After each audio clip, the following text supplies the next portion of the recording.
Oluwatobi Oreoluwa, and I am a furniture maker, the CEO of Alaga Collections. I'm an architect by training.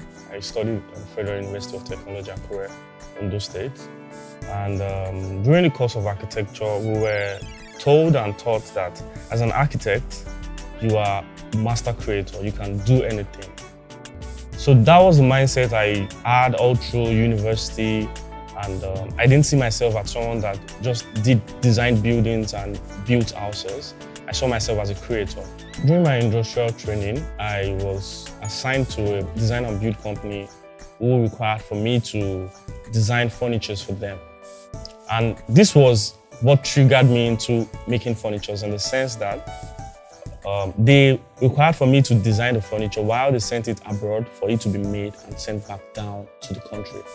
It was a pain for me seeing that I make designs here and they send it abroad for it to be made and brought back in. It was this that made me get in touch with the company abroad and required for them to come over to Nigeria and start. So I was looking at working on a franchise for them, but they didn't reply my mails and stuff like that. So I decided to build my business plan. So that was how the journey of Alaga started.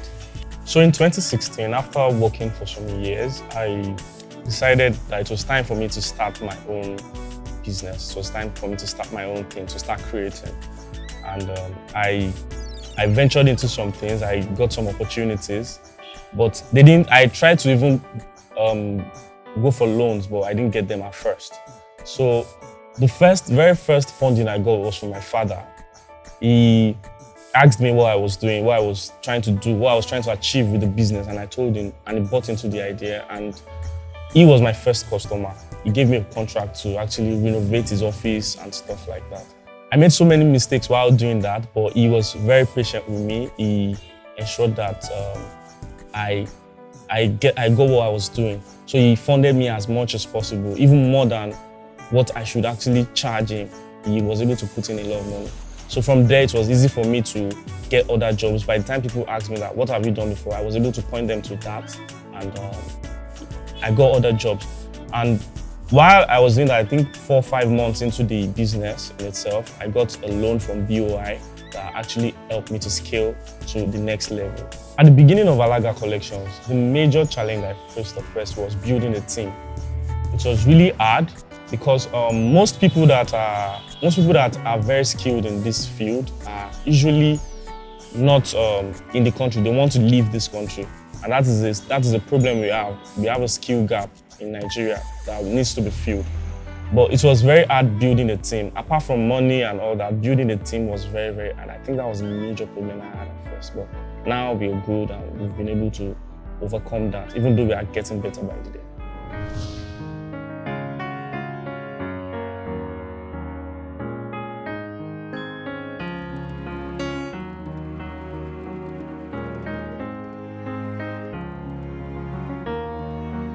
At the moment, the challenges we are having is making people understand that our stories are important to us.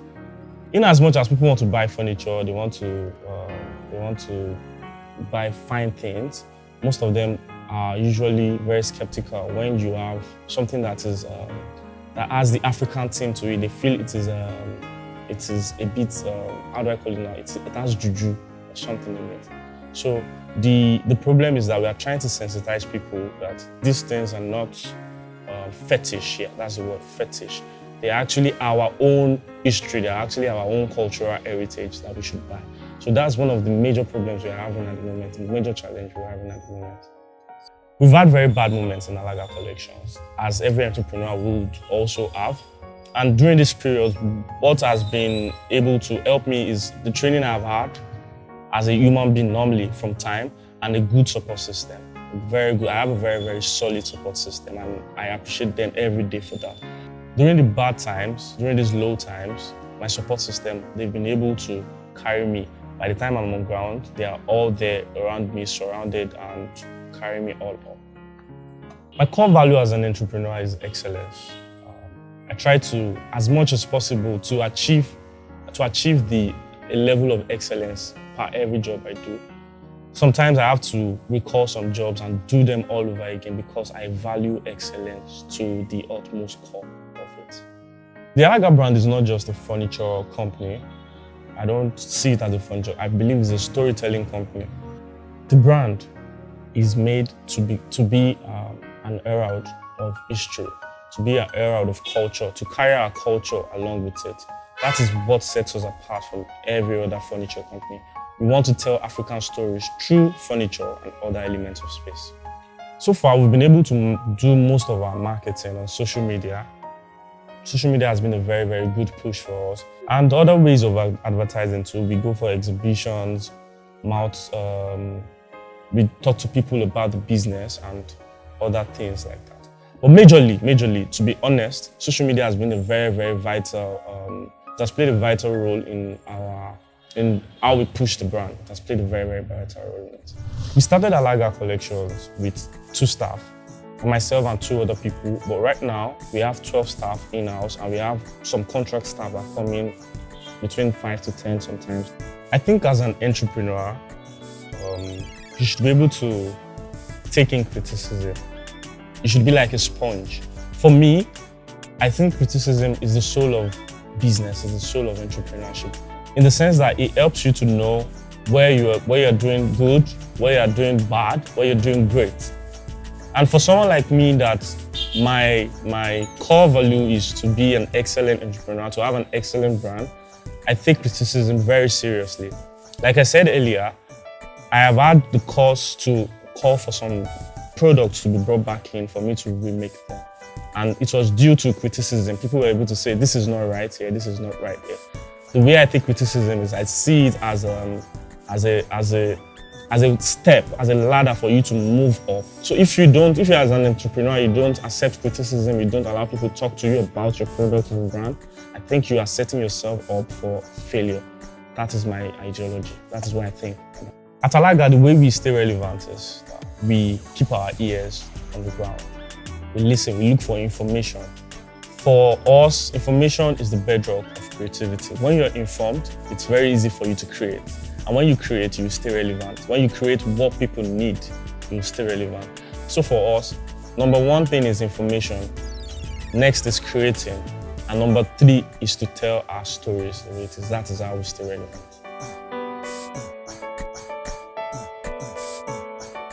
The future of the business of furniture is very bright. As we know, furniture making, furniture, chairs, tables, they are a subset of shelter. And shelter is one of the most important things a man needs to survive. With tech disruption and a whole lot of things, there's a huge opportunity gap in the furniture business. And Alaga is going to be one of the brands that are going to tap into this opportunities. We are tapping into it already and we're going to make it into something great. Just look out for us. We are coming with something big. One of the major experiences I had that pushed me to want to be a successful person, to become better, was a conversation I had with my uncle. Came from the UK to Nigeria in 2007 and my dad pushed him to give me an advice. So I got an admission into one of the private universities, new one as a then, to study actuarial science. I was frustrated. I didn't want to stay at home anymore because I had finished school and I was just at home. And he told me that, are you sure this is what you want in life? And I told him, no, this is not what I want. So what do you want to do? I want to become an architect. I've always had that dream to become an architect over time. Then he called me out and he said he wanted to talk to me. And when we go outside, he told me that, look, that you can study anything, you can be anything you want to be, so far you set your mind to it. For me, I've seen you as someone that is creative from time, and I feel that you should be chasing to become one of the people that would be not just be an employer of labor in Nigeria alone, but an employer of labor outside Nigeria and all that. The conversation was very short, but it stuck with me. It made me realize that people see more than what I see in myself. So most of the time when I think of some things, I always don't see myself as someone who sits in the office and work for somebody. I always see myself as an employer of labor. Someone that will not just be a successful person, but will make successful people. So that has been my drive, that has been my push, and that has been what the conversation, that particular conversation, changed my view to success and being successful. The major advantage of being a Nigerian youth is adaptability. As a Nigerian youth, it is easy for us to adapt to anything, to adapt to any place, to adapt to any situation. I was in conversation with some entrepreneurs like myself from the UK, and they were like, Nigerian entrepreneurs are a different breed of people because they don't face half of what we face here, and they still get tired at some point. But we face, I don't know how to quantify the amount of how to multiply what we face in relation to what they face, and we still survive. We still find a way to survive. So adaptability is the major strength of the Nigerian youth. I think that is the major strength of the Nigerian youth.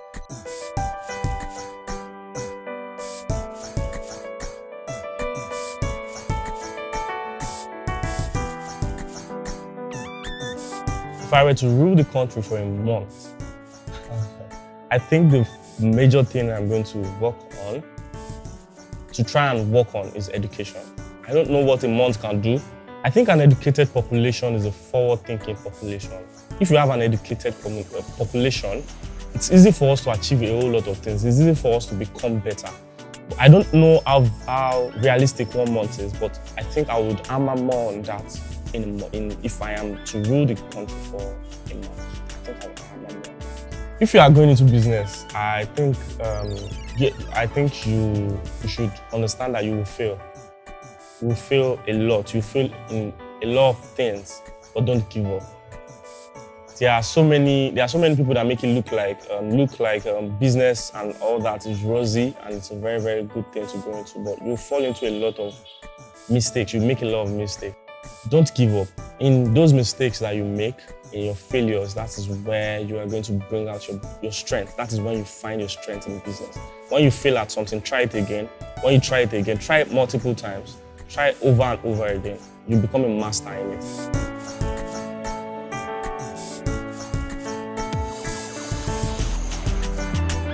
My name is Oluwatobi Oreoluwa. I am the creative director of Alaga Collections, and I am a story of the Nigerian youth.